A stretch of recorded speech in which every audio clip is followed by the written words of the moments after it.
Panginoon ko, bakit nga ba ganito ang mundo? Bakit parang ang mga mabubuti ay laging siya pang pinahihirapan? Ako si Isabel, pinsan ni Kapitan Tiago. Sa tagal ko nang nakatira sa bahay na ito, marami na akong nasaksihan. Mga kasayahan, mga pista, mga misa. Ngunit sa likod ng mga dasal at kandila, may mga lihim na sugat na hindi man lang nagagamot ng tubig banal. Lumaki akong may takot sa Diyos at labis na paggalang sa mga pari. Ang sabi nila, kung susunod ka sa simbahan, ligtas ka. Kaya naman buong buhay ko, iyon ang ginawa ko, ang sumunod. Ngunit nitong mga nagdaang taon, napaisip ako, ligtas nga ba talaga ang mga sumusunod kung ang sinusundan ay marumi rin ang kamay?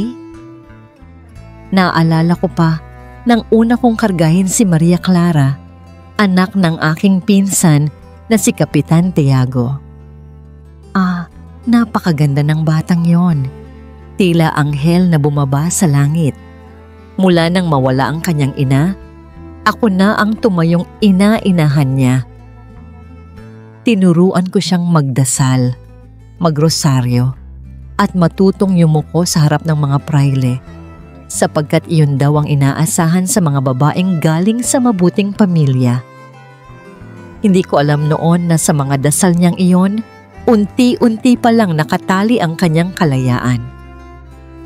Dumating si Crisostomo Ibarra mula sa Europa.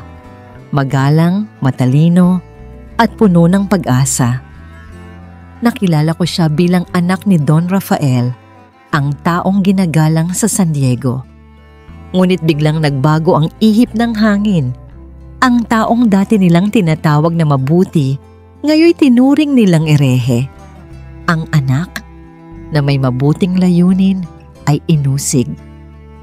At kami rito sa bahay ni Kapitan Tiago, nakatingin lamang, takot na makialam. Naaalala ko ang unang hapunan na dinaluhan ni Ibarra sa bahay na ito. Ang mga pari, mga opisyal, lahat tila nakamasid sa kanya, parang naghihintay ng maling salita upang siya'y madurog. At nang mabalitaan naming ipinagbabawal ang paaralang nais niyang itayo, doon ko nakita ang unti-unting pagguho ng pag-asa ni Maria Clara. Kawawang bata.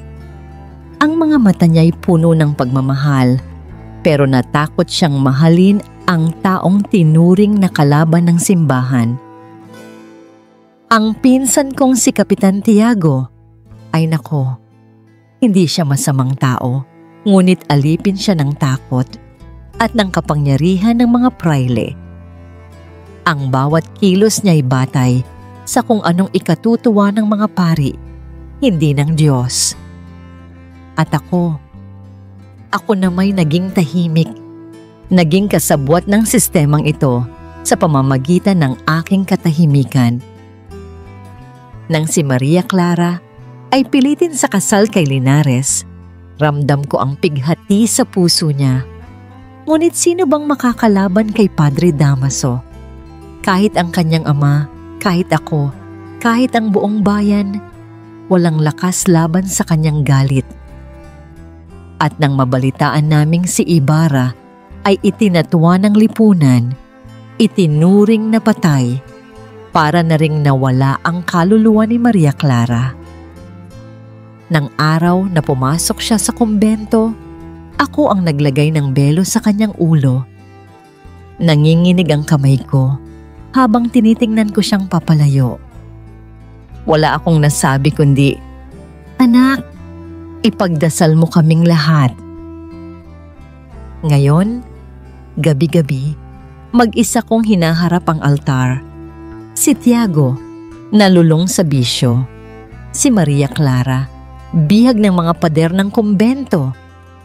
At ako, isang matandang babae, may dalang rosaryo na hindi sigurado kung saan ako nagkamali. Marahil, ang kasalanan ko ay ang aking katahimikan, ang hindi ko paglaban sa mga mali dahil takot akong mawalan ng biyaya.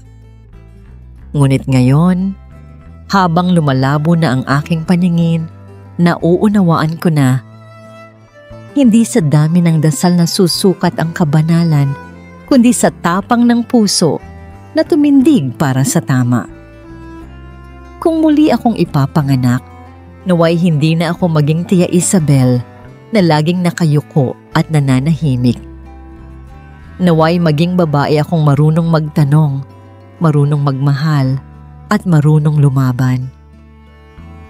Panginoon, kung maririnig ninyo ako, iligtas ninyo si Maria Clara at patawarin ninyo ako sapagkat sa labis kong pananampalataya, hindi sa inyo kundi sa mga may kapangyarihan dito sa lupa, nakalimutan kong ipaglaban ang tama